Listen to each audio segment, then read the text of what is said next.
আসসালামু আলাইকুম। সবাই ভালো আছো? আজকে তোমাদের সাথে আমার লাস্ট ক্লাস, তাই না? কারণ কালকে আমাদের ক্লাস পার্টি, আমাদের শেষ ক্লাস, আর আমাদের বার্ষিক পরীক্ষা শুরু হয়ে যাবে 19 তারিখ, তাই না?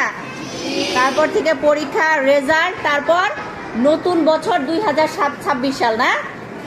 আর 26 সালে আমাদের নতুন ক্লাসে আমরা যাব। সবাই কি অনেক এক্সাইটেড?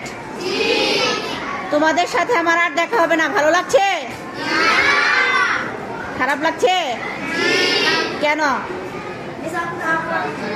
হ্যাঁ, আমাকে মিস করবা সবাই?